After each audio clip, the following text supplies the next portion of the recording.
தேசிய முற்போக்கு திராவிட கழகத்தின் அனைவருடைய சப்போர்ட்டோடையும் இன்றைக்கி வந்து வேட்புமனு தாக்கல் பண்ணியிருக்காரு. அவருக்கு தலைமை கழகத்தின் சார்பாக மனமார்ந்த அவருக்கு வாழ்த்துக்களை நாங்கள் தெரிவித்துக் கொள்கிறோம். ராஜ்யசபா இதுக்கு முன்னாடியே எவ்வளோ வருஷத்துக்கு முன்னாடி கிடைச்சிருக்க வேண்டியது காலதாமதமாக 2021 அது சாத்தியமாக இருக்கிறது. எனவே இப்போ தலைமைச் செயலகம் சென்று வேட்புமனு தாக்கல் செஞ்சுட்டு இப்போ நேராக இங்கே தான் வந்திருக்கோம். நீங்கள் எதுவும் கேள்வி கேட்கணுன்னா கேளுங்க. ஒரு நீண்ட நாள் ஒரு கனவு நடக்கும்போது என்ன சந்தோஷம் இருக்குமோ அந்த சந்தோஷம்தான். ஆனால் ஒரு விஷயம் நான் தெளிவாக சொல்கிறேன், இந்த எல்லா புகழும் எங்கள் அன்பு தலைவர் கேப்டனுக்கு தான். அத்தனை புகழும் எங்கள் தலைவர் கேப்டனுக்கு தான். அவர் இன்னைக்கு தெய்வமாக இருந்து எங்களை வழி நடத்திக்கிட்டு இருக்காரு. இங்கே நடக்கிற ஒவ்வொரு விஷயமும் கேப்டனுக்கு தான் அந்த புகழ் வெற்றி எல்லாம் சேரும். தேமுதிக சார்பில் சட்டமன்ற உறுப்பினர்கள்லாம் வந்திருக்காங்க. ஆனால் நாடாளுமன்ற தேர்தலில் தொடர்ந்து நம்ம போட்டியிடுறோம், கூட்டணியில் போட்டியிட்டு இருக்கோம், எல்லாமே தொடர்ந்து பண்ணாலும் நமக்கு அந்த நாடாளுமன்ற உறுப்பினர் பதவின்றது கிடைக்கல. ஆனால் இந்த முறை அதாவது 2026 திமுக கூட்டணியில் நமக்கு கிடைச்சிருக்கு. அது எப்படி ஒட்டுமொத்த தேமுதிகவை எப்படி பார்க்குது? ஒரு வெற்றி கொண்டாட்டமாக தான் தேமுதிகவை சேர்ந்த அனைவருமே இதை ஃபீல் பண்ணுறாங்க. ஏன்னா இது நான் சொன்ன மாதிரி 2009 இந்த வாய்ப்பு எங்களுக்கு கிடைக்க வேண்டியது ஒவ்வொரு எம்பி எலெக்ஷன் அப்போவும் தவறிக்கொண்டே இருந்தது. அது 2026 தான் நடக்கணும் அப்படின்னு இருந்திருக்கா என்னன்னு எங்களுக்கு தெரியல. பட் காலதாமதமாக கிடைத்தாலும் இனி சுதீஷ் நம்ம கட்சியிலே தேசியமும் திராவிடமும் இணைந்தது தான் தேசிய முற்போக்கு திராவிட கழகம். அந்த வகையில் நமது திராவிட நாடான தமிழ்நாட்டில் நாம் நம்ம தலைவர் அவர்கள் எதிர்க்கட்சி தலைவராகவும் எம்எல்ஏக்களாக இங்கு பல பேரும் ஆல்ரெடி சேவை செஞ்சுருக்காங்க, ஜனநாயக கடமை ஆற்றியிருக்காங்க. ஆனால் முதல் முறையாக தேசியத்திலும் இந்திய அளவில் ஜனநாயக கடமை ஆற்ற இருக்கும் பொருளாளர் சுதீஷ் அவர்களுக்கு இந்த தலைமை கழகத்தின் சார்பாக இங்கே இருக்கிற அனைவர் சார்பாக தலைவர் சார்பாக வாழ்த்துக்களை தெரிவிச்சோம். அதுதான் இன்றைக்கி தான் ராஜ்யசபா எலெக்ஷன் உங்களுக்கு தெரியும், விருப்பமனு முடிஞ்சிருக்கு. 16ஆம் தேதி தேர்தல், அன்னைக்கே ரிசல்ட்டும் வர இருக்குங்க. பட் அதுக்கு முன்னாடி குழு அமைக்கப்படும். ஏன்னா ஒரு கமிட்டி அமைக்கணும்னு சொல்லியிருக்காங்க. ஏன்னா கூட்டணியில் இருக்கின்ற அனைவரும் ஒரு கமிட்டி அமைத்து அந்த கமிட்டி போய் பேசி தான் எந்தெந்த கட்சிக்கு எந்தெந்த தொகுதி அப்படிங்கிறத பேசி இறுதி செய்ய இருக்கிறோம். அதை இந்த கூட்டணியின் தலைமையில் இருக்கும் அண்ணன் ஸ்டாலின் அவர்கள் அதை அறிவிப்பார், எந்த தேதியில் இருந்து இந்த கமிட்டி மீட்டிங் என்பதை. அப்பொழுது தேமுதிக சார்பாகவும் நாங்கள் கமிட்டி அமைச்சு அந்த குழுவில் போய் பேசுவாங்க அப்படின்றத தெரிஞ்சு. 2024 நாடாளுமன்ற தேர்தலில் அதிமுகவோட கூட்டணியில் இருந்தோம். அப்போ ராஜ்யசபா தொகுதி நமக்கு கிடைக்கும் அப்படின்ற மாதிரி பேசியிருந்தீங்க. ஆனால் கடைசியில் அவங்க கொடுக்கல. 2026 திமுக கூட்டணி கிடைச்சிருக்கு. அதிமுகவுக்கும் திமுகவுக்கும் என்ன வித்தியாசத்தை பார்க்குறீங்க? இந்த டைமில் என்ன சொல்ல விரும்புறீங்க? இல்லை, சொல்கிறதுக்கு ஒன்றும் இல்லை. அவர் 2024 கொடுத்துருக்க வேண்டியது, அது அப்போ நடக்கலை. அதுதான் சொன்னேன், கொஞ்சம் காலதாமதமாக நடந்தாலும் இந்த 2026 இந்த வெற்றி எங்கள் கழகத்தை சேர்ந்தவர்களுக்கும் தலைவருக்கும் தான் சேரும் அப்படின்றது தான் என்னோட கருத்து. அது அண்ணன் எடப்பாடியார்கிட்ட தான் நீங்கள் கேட்கணும். என்கிட்ட கேட்டால் நான் ஒன்றும் சொல்ல முடியாது, அவர்கிட்ட இந்த கேள்வி.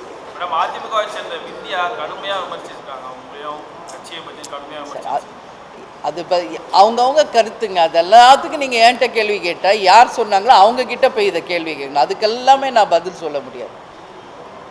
சரிங்களா? வேற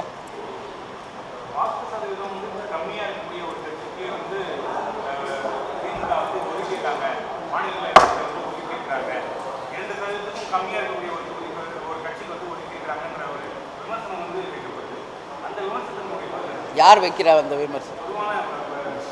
பொதுவான விமர்சனங்களுக்கு நான் பதில் சொல்கிறது கிடையாது. தேசிய முற்போக்கு திராவிட கழகம் என்பது எப்படியாப்பட்ட கட்சி, யாருடைய தலைமையில் ஆரம்பிக்கப்பட்ட கட்சி, இன்றைக்கி தமிழ்நாடு முழுக்க இந்த கட்சி எப்படி இருக்கிறது என்பதை அத்தனை மக்களும் அறிவார்கள். பொதுவாக சொல்கின்ற விமர்சனங்கள் தேமுதிக மீது காழ்ப்புணர்ச்சியும் பிடிக்காதவங்க சொல்கிற விமர்சனங்கள், அதுக்கெல்லாம் நான் பதில் சொல்லிக்கிட்டே இருக்கணுன்ற அவசியம் தேமுதிகவுக்கும் கிடையாது, எங்களுக்கும் கிடையாது.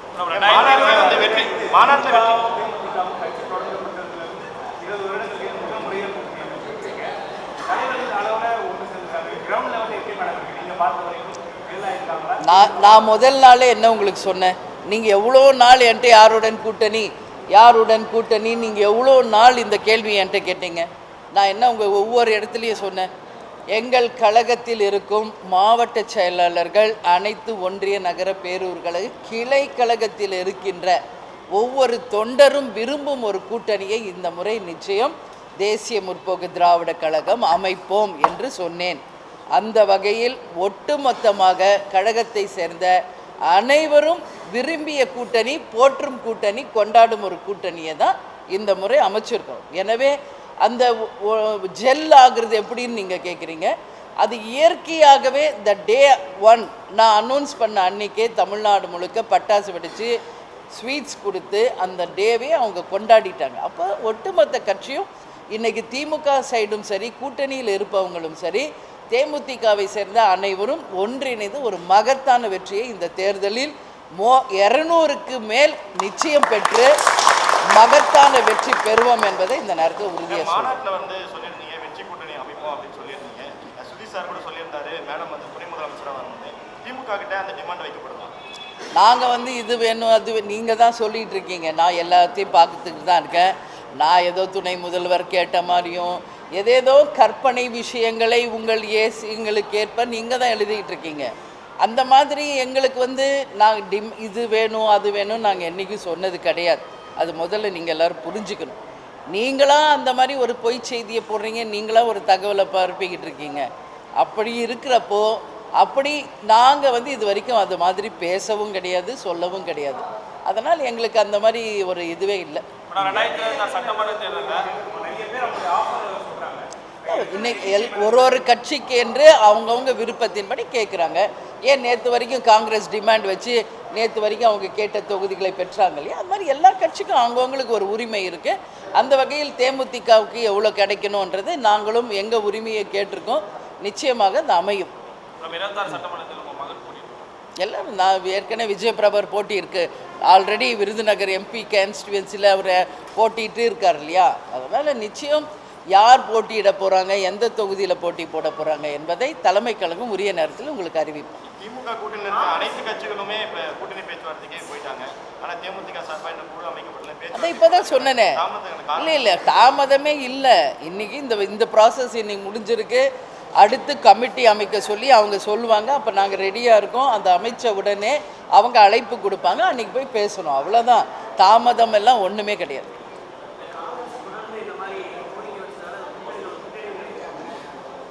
அப்படி ஒன்றும் இல்லையா? இல்லை இப்போ அங்கே எல்லாருமே ஒன்றா தான் உட்காந்துருந்தோம். எல்லாருமே சந்தோஷமாக பேசிகிட்டு தான் இருந்தோம். அவங்க வந்து அவங்க உரிமையை கேட்குறாங்க. இது ஒன்றும் அவங்க கட்சி சார்பாக அவங்க கேட்கறது ஒன்றும் நம்ம வந்து சொல்ல முடியாது. அவங்க உரிமையை அவங்க கேட்டிருக்காங்க. இன்றைக்கி அவங்க கேட்டதை கேட்டு பெற்றிருக்காங்க. ஸோ எல்லாருமே ஹாப்பியாக தான் இருந்தாங்க. எதுங்க?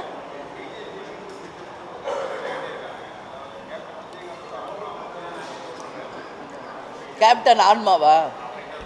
கேப்டன் ஆன்மா எது தெரியுமா? அவருடைய கடைகோடியில் இருக்கிற தொண்டர் தான் கேப்டன் ஆன்மா. அதனால் தேமுதிகவுக்கு சம்பந்தமே இல்லாதவங்க கேப்டன் ஆன்மாவை பற்றி பேசிக்கிட்டு இருக்காங்க. இங்கே இருக்கவங்களை எங்களை சுற்றி இவங்க தான் கேப்டனுடைய ஆன்மா. சரிங்களா? அதனால் அதுக்கு உரியவங்க நாங்களே அமைதியாக இருக்கோம். அதுக்கு சம்பந்தமே இல்லாத யாரோ கேப்டன் ஆன்மாவை பற்றி பேசிக்கிட்டு இருக்காங்க. அதனால் நகைப்புக்குரிய விஷயமாக தான் அதை நான் பார்க்குறேன். தலைவருடைய ஆன்மா எங்கே இருக்குன்றது எங்களுக்கு தெரியும். அவரை விரும்பிய அவருடைய கடைகோடி நிர்வாகி தொண்டர் தான் அவருடைய ஆன்மா. அதனால் அது தெரியாமல் பேசுகிறவங்களுக்கு என்னுடைய பதில் இதுதான்.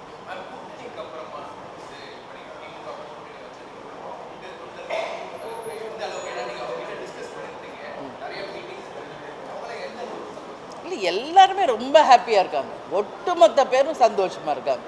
இதில் இவங்க தான் அவங்க தானே கிடையாதுங்க. தலைமை கழக நிர்வாகிகளிலிருந்து கடைகோடி தொண்டர் வரைக்கும் எங்களுடைய எம்எல்ஏக்களிருந்து அத்தனை பேரும் மகத்தான ஒரு கூட்டணியை அமைச்சிருக்கீங்க. எங்களுக்கு மிக மிக சந்தோஷம்தான். அத்தனை பேருமே இங்கே சொல்லிக்கிட்டு இருக்காங்க. சரிங்களா?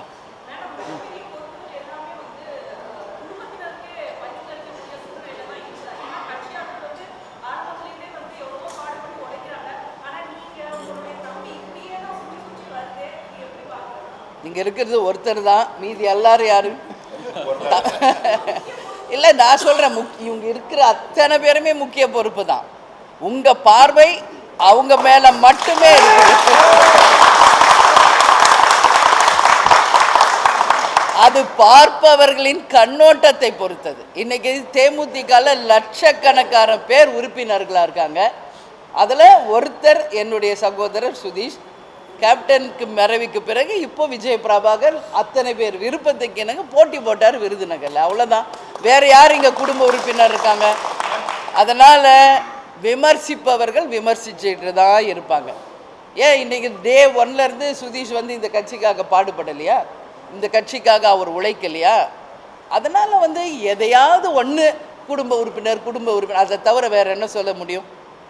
அதை தவிர வேறு என்ன சொல்ல முடியும்? இன்றைக்கி லட்சக்கணக்கான உறுப்பினர்கள் நிர்வாகிகள் இருக்கின்ற இந்த கழகத்தில் த டே ஒன்லேருந்து இன்றைக்கு வரைக்கும் கேப்டனுக்கும் எங்கள் கழகத்துக்கும் எனக்கும் துணை நிற்பவர் சுதீஷ். ஏன் கொடுக்கக்கூடாதா? ஏன் அந்த போஸ்ட்டுக்கு அவருக்கு என்ன அருகதை இல்லையா, உரிமை இல்லையா அப்படின்ற கேள்வி தான் நான் கேட்பேன். சரிங்களா? அதனால் நீங்கள் பார்ப்பவர்கள் கண்ணோட்டத்தை பொறுத்தது. நீங்கள் அந்த ஒரு நபரை விட்டுட்டு வைடாக பாருங்கள். இங்கேயும் எவ்வளோ பேர் எங்களை சுற்றி நிற்கிறாங்க. ஏன் அந்த ஒன்று மட்டும் நீங்கள் பார்க்குறீங்கன்ற கேள்வியை நான் கேட்குறேன். மேம், தேர்தல் அறிக்கை வந்து தேமுதிக சார்பாக கடந்த தேர்தலில் வெளியிடப்பட்டுச்சு. எங்களுடைய தேர்தல் அறிக்கையை திமுக வந்து நிறைவேற்றிருக்காங்கன்னு சொன்னீங்க. இப்போ திமுகவோட கூட்டணி வச்சிருக்கீங்க. தேர்தல் அறிக்கை தொடர்பாக தேமுதிக சார்பாக ஏதாவது? இல்லை, இன்னும் திமுக தேர்தல் அறிக்கை இன்னும் கொடுக்கலைங்க. இல்லை, நான் உங்களுக்கு சொல்கிறேன், தேர்தல் அறிக்கை அவங்களுக்கு வரட்டும், நாங்கள் சொல்கிறது சொல்லுவோம். அதற்கு பிறகு எங்களுக்கு என்று கிடைக்கின்ற தொகுதிகள் இருக்குல்ல, அந்த தொகுதிகளில் நிச்சயமாக அந்தந்த கேண்டிடேட் யாரோ அவங்க தொகுதிக்கு உரியது, அந்த மக்களுக்கும் அந்த தொகுதிக்கும் உரிய வேண்டியதை நிச்சயமாக எங்கள் தலைமையில் இருப்பவர் அண்ணன் ஸ்டாலின்ட்ட நிச்சயம் கேட்போம். அது அந்த தேர்தல் அறிக்கையிலையும் வரும். எங்களுடைய பிரச்சாரமே அதை பேஸ் பண்ணி தான் இருக்கும். கண்டிப்பாகங்க. பெண்களுக்கு, குழந்தைகளுக்கு, கல்விக்கு, மருத்துவத்திற்கு நிச்சயம் முக்கியத்துவம் தருவப்படும். அதில் எந்த மாற்று கருத்துமே இல்லை. ஸோ இன்றைக்கி வந்து நாங்கள் யார் யார் என்ன கேண்டிடேட் இன்னும் டிசைட் ஆகலை. அந்த கேண்டிடேட்டு அந்த தொகுதிக்கு என்னெல்லாம் தேவை இருக்குது, முக்கியமாக அந்த தொகுதிக்கு என்ன கவர்மெண்ட் செய்யணும், இதுதான் தேர்தல் அறிக்கையாக இருக்கும். தேர்தல் பிரச்சாரத்திலையும் அதை நாங்கள் முன்னிறுத்தும்.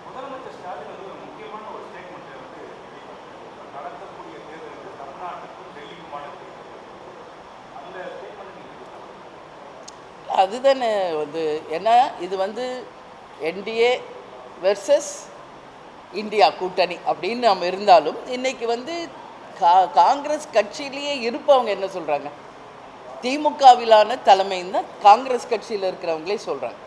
அதனால தான் அவர் என்ன சொல்கிறாரு, தமிழ்நாட்டுக்கும் இது டெல்லிக்குமான தேர்தல் அப்படின்னு அவர் சொல்கிறார். சரிங்களா? வேறுங்க? ஓகே.